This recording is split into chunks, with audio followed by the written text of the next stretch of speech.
Hi there and welcome back. So today I'm so excited to share with you one of the interesting topic and a big questions actually for most of us, which is how to study. I know most of us sometimes are really struggling by knowing the best answer for these questions, but in this video I'm sure you will find your answers in that video. But not only that, I will also share with you a lot of interesting questions like how to read, how to avoid fatigue and boredom, and how to find the best time to study. And also, I will share also with you develop a good habit of studying. All of that that's been struggling and we not actually find the right answer for it in this video. I'm sure it's going to be one of these help you to grow more or even though to find your way. And of course, my all answers or my all speech, I'm going to take it from a specific book. I take a lot of this from a book that I'm so excited to share it with you in my part two. So if you're really interested to know most of these answers, so what we're waiting for? So let's dive in. So in point number one, which is how to study, I really want to share with you important things you have to know it before even thinking of studying. You have to know that not everyone is good at everything, but everyone is good at one thing. And yeah, that's the truth. Whenever you have too many subjects you have to study, you have to just look through this subject and you see if you have a little bit connection between you and the subject that you are about to study in this year. And maybe, for example, you find a little bit connection between you or you build some curious to know what inside this book. It's make this curiosity, it will help you to understand the subject so much easier. But on the other hand, if you see yourself that you don't even like the name of the subject and you have so wondering about why I should actually studying this subject, you have to find your answer before even to start to make schedule of studying.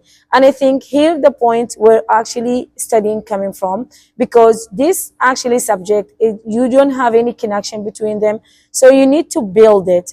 You have to build this connection between you and the subject that you are about to dive more into it.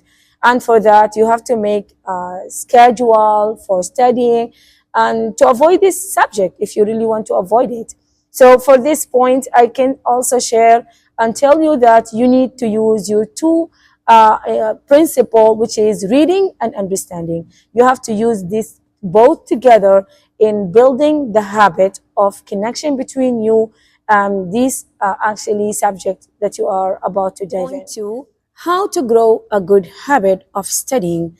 Maybe you are almost studying and the way you are studying is not that effective. How to know if you are really growing or not? The best way to know that is actually to look yourself. If you are spending more hour, but you still making slow progress, that means the way you're studying is not that effective.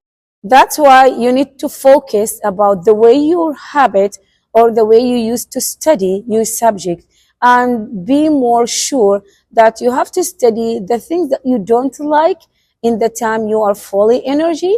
Then at the end of the day, maybe you can finish your day by studying the things that you really enjoy it, because this one, it's really going to help you to get your energy more easier. A great way to improve your actually studying or find a time is actually grabbing the hiding opportunity.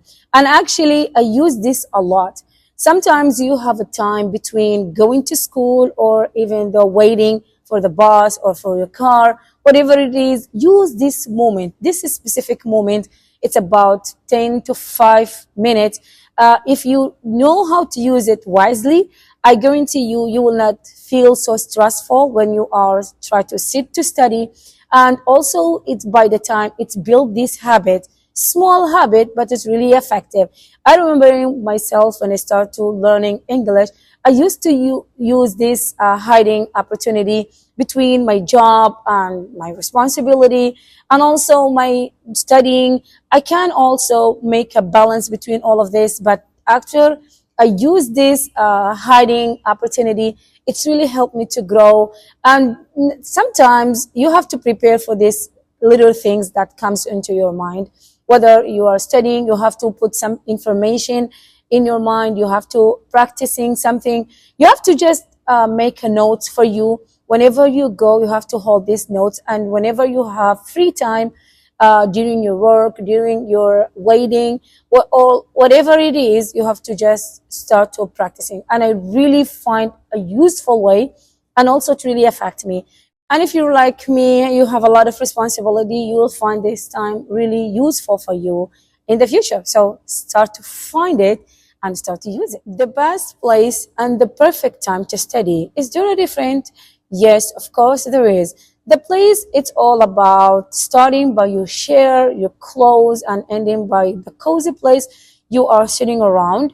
But the time, it's actually so much different from person to another. You have to know yourself whether you are an early riser. If you are an early riser, that means you are so productive in the morning. So you have to use your morning so wisely. But on the other hand, if you find yourself that you are an O, that means you are so struggling in your morning, but you are so thrive in the evening. So that means your day will start in the evening, and you need to focus more about wasting your evening in something really valuable for you, or make you to grow, and even though to make you more focusing. So that's the time when you have to put your schedule of your whatever you are trying to learn or improving yourself. So next time, if you know yourself, that will make it so easy for you to start to put your schedule and to see how this will really help you in the future. And you have to know what is the best time for you to do the best of yourself. Find your best time to replace it again. To do actually to stay more focusing, guys, when you are studying. I love to know your response in the comment before I share what I really dropped from the book. So they said if you really wanna be more focusing when you are studying, there is 1, 2, 3 points you have to actually go through it to find yourself that you are more focusing. And let's see that number 1, which is actually find a comfortable place. And I think we talk about this. And number 2, it's actually make a rule for your family. Let them to know that this is your moment, that this is your pastime to grow, and you don't need any distractions. You have to let them to know, even though your kids, if you try to tell them that more and more, I agree that they will value your time. And by this, you will avoid any distractions that comes out of your room. So if you can also, if you find it so hard for you to study in your house, maybe you can go to your neighbor or any place. It's make you fall more fully aware or fully focusing about what you're doing. I'm remembering when I was studying, also learning these languages, I spent in my job 30 minutes more than my time. When my time up, I spent 30 minutes before I leave. I feel I be more focusing about something important in my day, whether it's reading, sometimes practicing, whatever it is. I only focusing about spending this 30 minutes so wisely before I go home. So it's really gonna be so much benefit for you.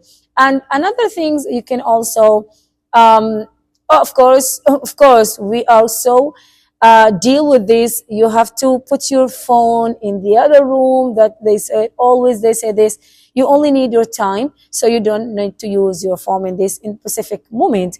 Another things actually, like turn up your light. If you are like to study in a lower light or something like this, you have to turn up your light.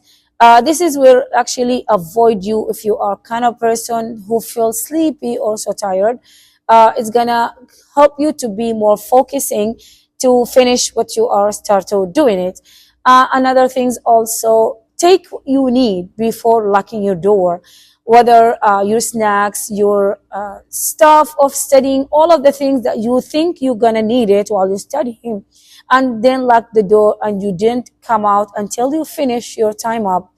So I think with this simple technique, it's really gonna help you to be more focusing. So what I mentioned is that you have to put some rule for you, and let the other person to know that this is your moment and you don't need any distractions to let you to focus. And I guarantee you, by the time you will start to focusing, and don't ask me if you are already doing this why I'm still not focusing, because everything in this world needs practicing. So you need to just go to the right directions and use your time wisely.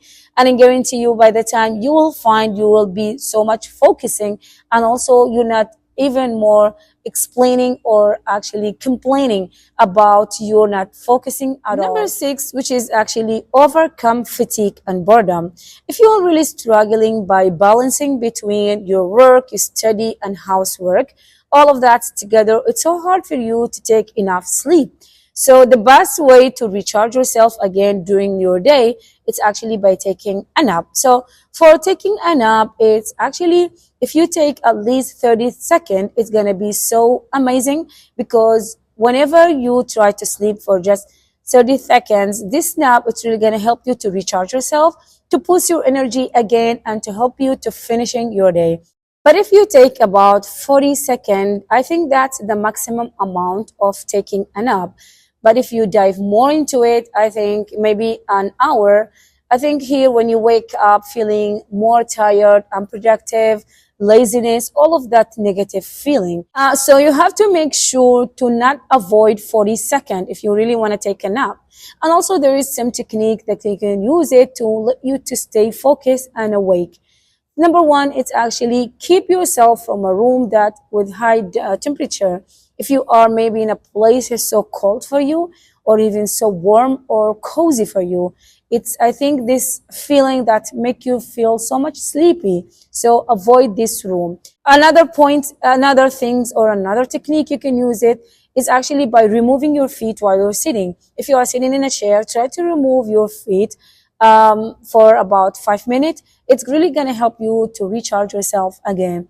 And also, if none of this work with you, I think it's time for you to change your schedule. That means your schedule is not going to be the perfect time of you. You know, sometimes we have to change our schedule, even though we've been spending for 2 or 3 weeks going to the same schedule.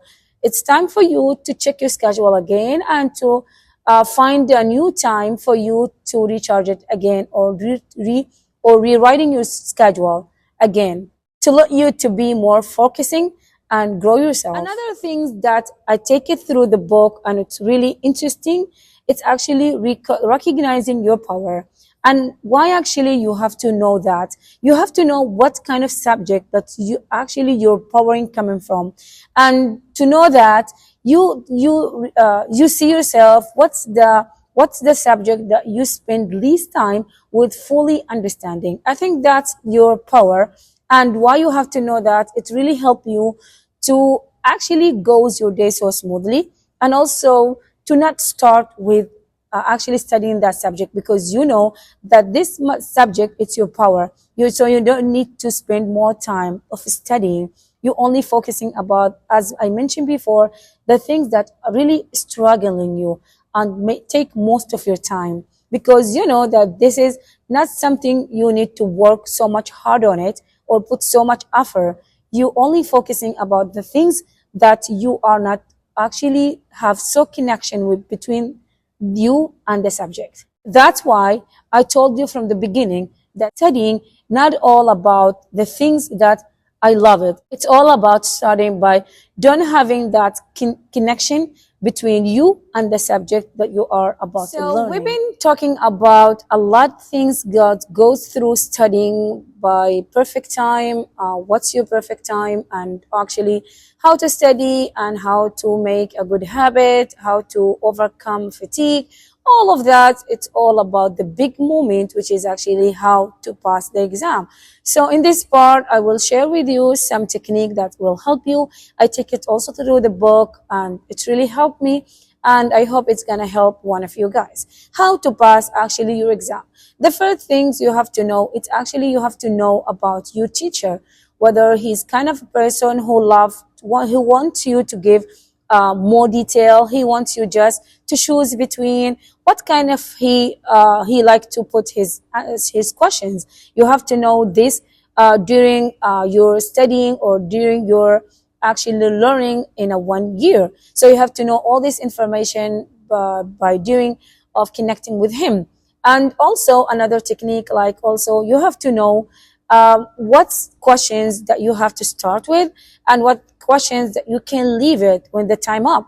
And also what's the important questions that maybe raise your degrees, and what's the most important for your degrees.